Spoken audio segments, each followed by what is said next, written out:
Shalom saudaraku yang dikasihi Tuhan. Kita bersyukur pagi hari ini sekali lagi kita punya kesempatan untuk merenungkan kebenaran firman Tuhan di tempat ini pagi hari ini. Dan saya percaya di mana kasih, kebaikan Tuhan, kemurahan Tuhan yang selalu menyertai kita. Sebelum kita mendengar kebenaran firman Tuhan pagi hari ini, mari kita berdoa. Bapa di sorga, sekali lagi pagi hari ini kami mau menyerahkan seluruh hidup kami ke dalam tangan-Mu.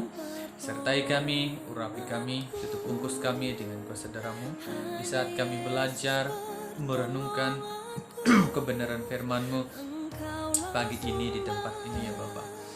Kami percaya kuasa Roh Kudus-Mu yang terus membuka setiap pintu hati kami agar kami dapat belajar, agar kami dapat memahami, mengerti apa yang Engkau firmankan di dalam kehidupan kami ya Bapa di surga.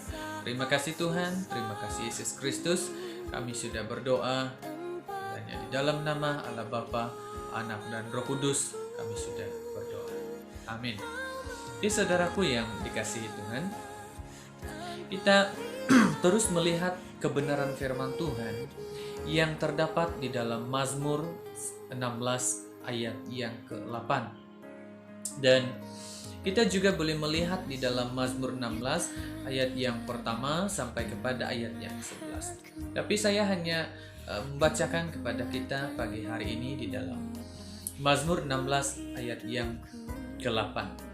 Ayat yang ke-8 berkata kepada kita, "Aku sentiasa memandang kepada Tuhan, karena Ia berdiri di sebelah kananku, aku tidak goyah."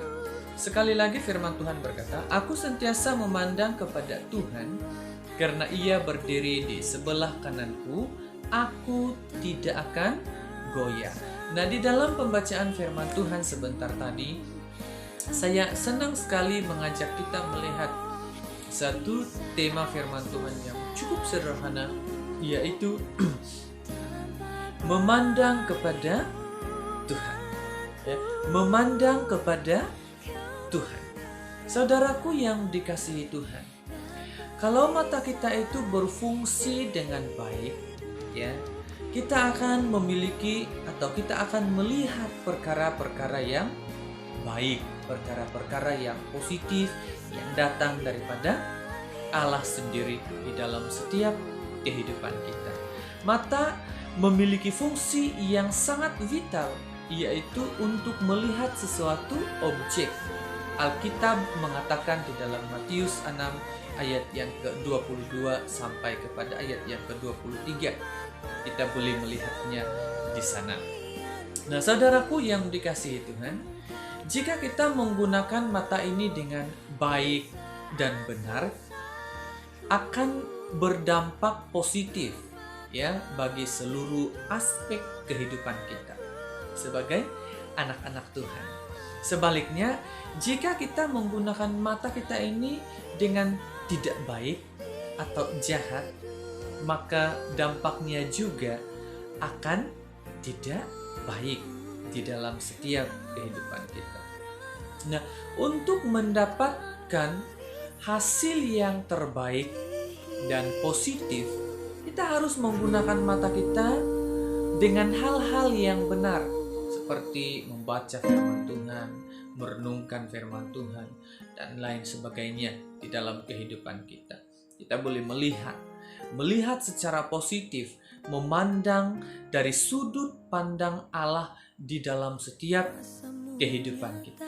Di dalam Alkitab mencatatkan di dalam 2 Samuel 11 ayat yang kedua, kita boleh melihat di sana apa yang terjadi di dalam pandangan yang tidak baik di dalam kehidupan Daud. Ya, karena matanya tertuju kepada Batsheba yang sedang mandi, akhirnya Daud jatuh ke dalam dosa perzinahan dan harus menanggung akibatnya. Berhati-hatilah ke arah mana kita melihat, karena ia akan menentukan masa depan kita.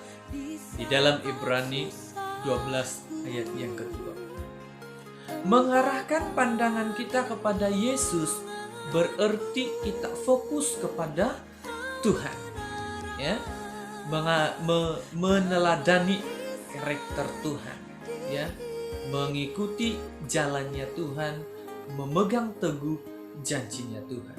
Pandanglah pandangan kita kepada arah tuju yang benar, yaitu melihat kepada Allah kita, Yesus Kristus. Saudaraku yang dikasihi Tuhan, ketika perahu murid-murid Tuhan Yesus dilanda angin, sekal datanglah Tuhan menghampiri mereka untuk menolong. Tapi ketika di dalam Matius 14 ayat yang ke-26, mereka menyangka bahwa yang datang kepada mereka itu adalah hantu. Yesus berkata, "Tenanglah, aku ini, janganlah takut." Matius 14 ayat yang ke-27. Ketika pandangan kita mulai berubah kepada Tuhan, tetapi kepada masalah, kita pasti akan takut dan kita pasti akan lemah.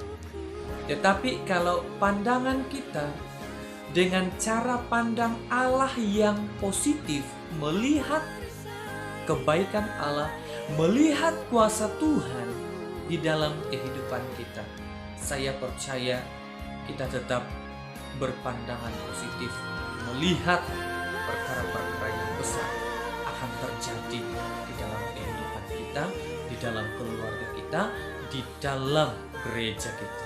Jadi saudaraku yang dikasihi Tuhan, kita percaya di mana kita orang-orang percaya yang terus mengarahkan pandangan kita kepada Tuhan, maka saya percaya kuasa Tuhan itu terus berbicara, kuasa Tuhan itu terus berkarya di dalam setiap kehidupan.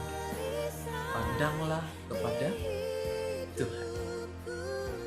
Haleluya, firman Tuhan hanya sampai di sini. Tuhan memberkati. Mari kita berdoa. Terima kasih Bapa, terima kasih Yesus. Engkau sentiasa mengajar kami agar kami terus memandang kepada-Mu, terus melihat Engkau di dalam kehidupan kami. Biar kiranya pandangan kami ini Tuhan, penglihatan kami ini Tuhan, terus melihat Engkau, terus melihat kebenaran firman-Mu yang menjadi dasar pertumbuhan di dalam kehidupan kami Bapa. Kami percaya Tuhan, kuasa-Mu tidak pernah berhenti, kasih-Mu tidak pernah berhenti, terus mengalir di dalam kehidupan kami, sehingga hidup kami diperbaharui, diubah melalui pandangan kami yang positif kepada Engkau, melihat firman Tuhan, melihat jalan Tuhan di dalam kehidupan kami Bapa.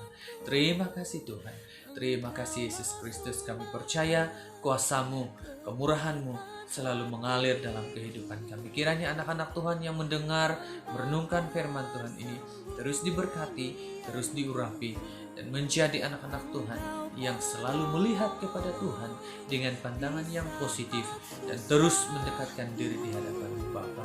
Terima kasih Tuhan, terima kasih Yesus. Kami sudah berdoa, bersyukur di hadapan. Amin.